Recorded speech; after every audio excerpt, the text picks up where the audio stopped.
This, like for all soldiers, is their life now. Ukraine or death.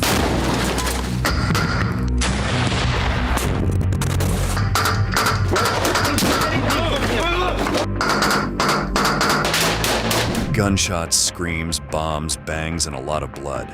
That's what life is all about when war suddenly takes over a territory and shakes it to the core. In the delicate and raw fragment we have just seen, we can witness how the clashes between Ukraine and Russia have affected the daily life of the Kayfariki, a group of soldiers who make up a unique category of the Ukrainian militia's air assault forces. And they are the ones who lived through their worst nightmare firsthand. In today's report, we will witness a mission that this group had to face, and it did not end very well. Because, attacked by the Russian army, surrounded and with no way out, the Kayfariki were forced to fight a bloody battle of more than 14 hours, where they fought hand-to-hand for territorial position, the recovery of land, and of course their lives, and those of thousands of Ukrainian civilians. Welcome to this new episode where we will witness a true war miracle. Let's begin. June 2024. It's been 2 years since Russia and Ukraine have been fighting hand-to-hand.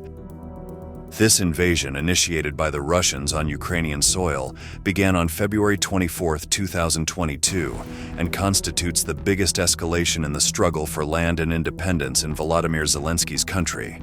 These events followed the Euromaidan in 2014, with a series of Ukrainian independence and nationalist demonstrations and riots. These began on November 21, 2013 in Kyiv's Independence Square, where large protests sedimented a unique Ukrainian patriotism. And that's where the seeds of the warriors began to germinate. In 2014, former Ukrainian President Viktor Yanukovych made the sudden decision to suspend the association agreement between the European Union and Ukraine, and instead strengthen ties with Russia and the Eurasian Economic Union. Behind this decision, there was a strong pressure from Vladimir Putin, which provoked a host of complaints from Ukrainian compatriots who opposed what they considered widespread government corruption, abuse of power, and human rights violations. They longed to keep their homeland independent, without the need to maintain a link with Russia. Hence, the current clashes have such an impact on the lives of simple citizens willing to leave everything for an independent Ukraine, such as the aforementioned Kayfariki group. These men are part of a unit of Ukrainian soldiers willing to die for their beloved country. But they are not just a group of brave warriors, but they have a powerful motivation. They fight to defend their territory with tooth and claw. This common objective united them with a sense of loyalty and belonging to the group, which almost makes them a true family. Next, we will hear Sova, a commander of the Kayfariki, explain in his own voice what his mission is. Since we've been stationed here, we've been holding the line, supporting nearby brigades, doing recon, and bracing ourselves for an enemy attack. I expect it'll come early morning, or when it's dark, or maybe during bad weather. No matter when it happens, we'll give them everything we've got. As for the previous life of these men, it can be said that it was far from the trenches, as they are not what one would expect from a typical Ukrainian frontline soldier. Let's meet the unstereotypical members of this unit. They are Sova, Punk, Morchak, and Albert. Sova is an artist and tattoo artist from Kiev, whose real name is Roma and who is officially a commander.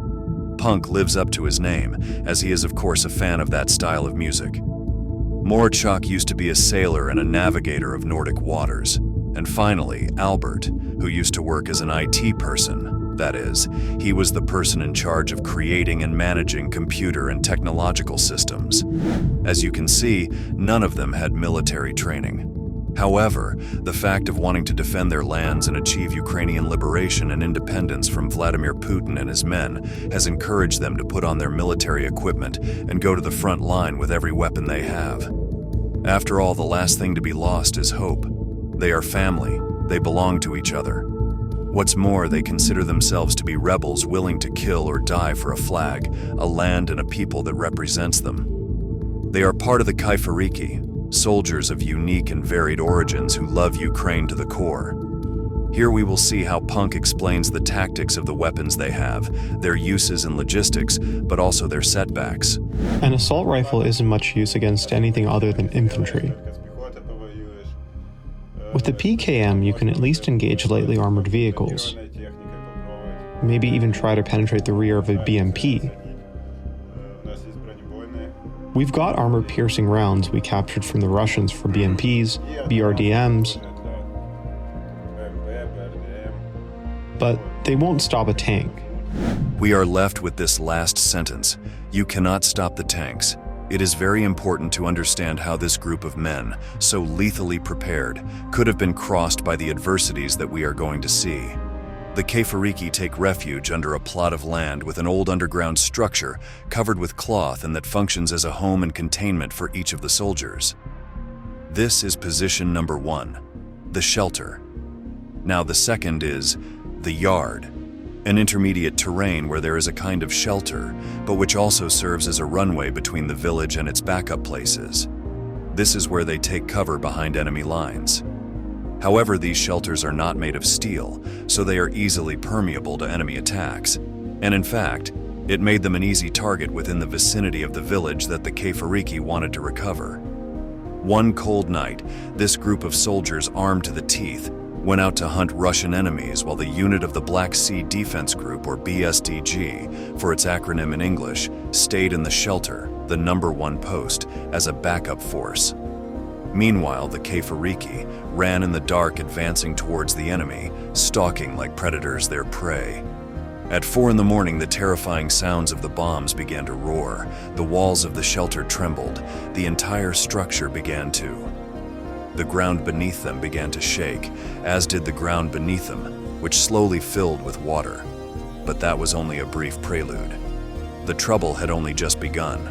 One of the soldiers of the Black Sea Defense Group, Gaba, received a radio call from Sova with a message urging them into action. The tanks were on their way. Нужна твоя поддержка. Плюс. Куда поддержка? Куда? Нужна поддержка в плане противотанковых. Нужна поддержка в плане противотанковых. In this very fragment, the fear of an attack became a tangible reality. The confrontation was imminent. The enemy troops were arriving with heavy artillery, and they, the Kayfariki, could not hold them off for long. After the call for help, Sova left a clear message to the BSDG soldiers. The enemy troops were coming to attack brutally. Thus, the Kayfariki were hit hard by storms, a type of assault on Russian convoys carried out on the ground to carry out and lower the heads of enemy soldiers. No one was safe. Therefore, while Sova's team tried at all costs to resist the arrival of the tanks, Gaba and his team prepared an RPG, a rocket-propelled grenade. Equipped with all this, the BSDG went out to hunt Russian enemies in order to help and rescue their friends, the Kayfariki. In the following fragment, you will be able to witness this terrible confrontation.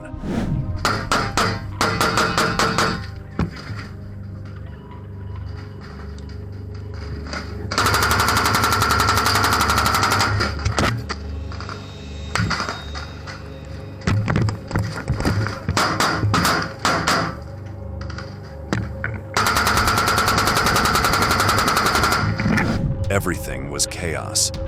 In the absolute solitude of the night, these men went out to face their powerful enemies with only one objective: to reach the next combat position and help their comrades. Despite the fact that they were running out of ammunition and the disadvantage that this implied, Gaba and his men went out with courage, moved by that impulse, and started firing. Last hope.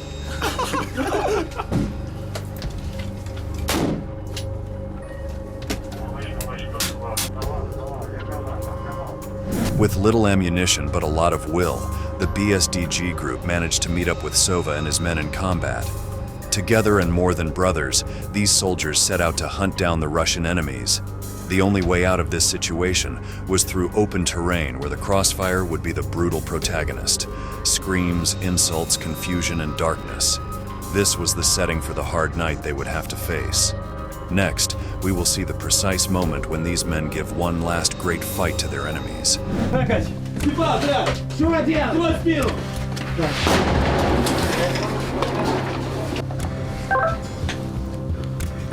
Малыш, малыш, сова. Малыш, малыш. Супер. Малыш, малыш.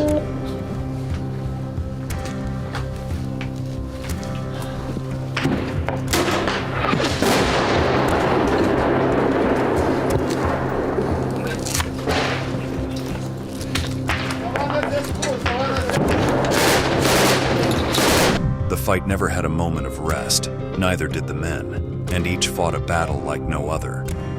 In this clip, we'll see how Punk started the shooting while Sova took his grenade, and with strategy began a powerful counteroffensive.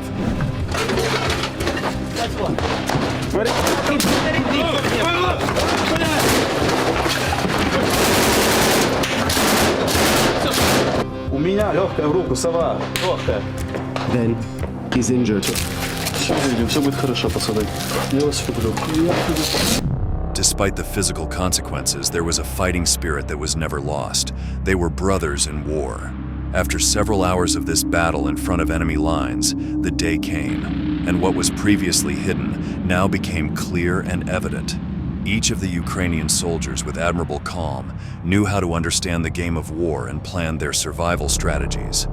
By morning, the shots and grenades had decreased considerably, and while a leader looked after the rear, the other warriors could rest, hydrate, reflect on the steps to follow, and rearm themselves. Only one of the men was wounded. He had lost his hearing because of the incessant roar of the bombings, but even so, his head had to be cool because they still had one more feat to accomplish. Behind enemy lines, 3 tanks and various threats were approaching, and when everything seemed to be calm, a burst of gas surrounded them, anticipating what would come next. A more severe attack and certainly much worse. This was not over. By mid-morning and covered under El Refugio or La Yarda, hiding places 1 and 2 respectively, the Keifariki and the BSDG had to activate their defense lines, and thus be able to fight their Russian enemies who with tanks were ready to go for everything. So much so that they had blocked the roads to position themselves in front of the Ukrainian soldiers, and thus enclosed them more and more, without remorse or mercy.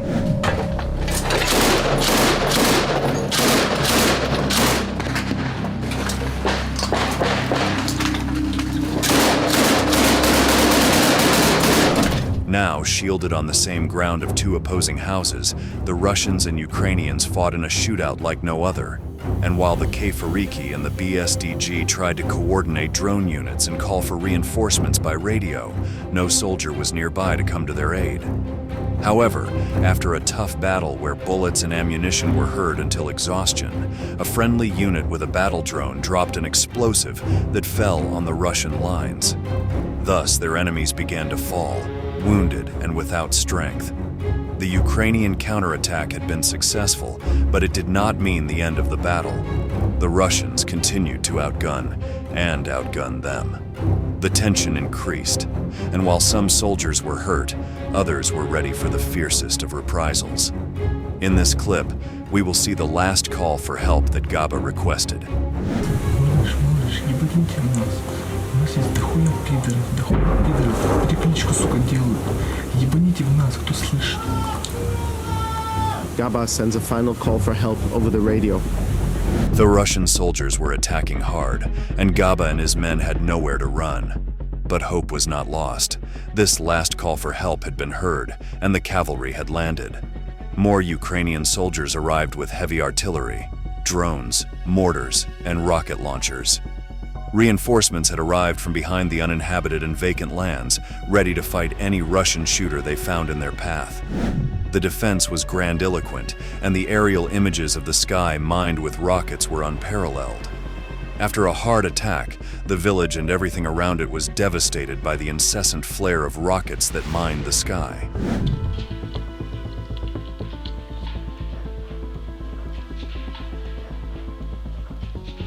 Thus, Gaba and his men were able to go out and counterattack the Russian soldiers with what they had left. Little ammunition, but a lot of thirst for enemy blood. Punk had been wounded after an explosion when he was enveloped in a cloud of dust and shrapnel. However, their transfer was successful. Anyway, at the shelter and already nearing nightfall, the fire began to stalk the house where they were staying, and by sunset, the Keifariki and the BSDG were forced to go out and run for their lives. There were no enemies in sight, only fire and darkness. All thanks to the support of 2 other soldiers who had managed to block and kill the Russians. Once they found shelter, they managed to understand that they had just survived an unprecedented attack in the history of the Ukrainian militia. Although the tough fighting lasted 14 long hours, the rescues were possible thanks to the reinforcements and heavy artillery of these rebellious soldiers. They, more than anyone else, carried the weight of the weapons on their shoulders. Thus, the K4EKI and BSDG, whose dreams, now more than ever, are of war and pride for the Ukrainian motherland, became legends. This is how we come to the end of the report. If you like our content, please give it a like, subscribe, and turn on notifications to keep up to date with our stories. This is Military Force. Thank you so much for joining us. See you next time.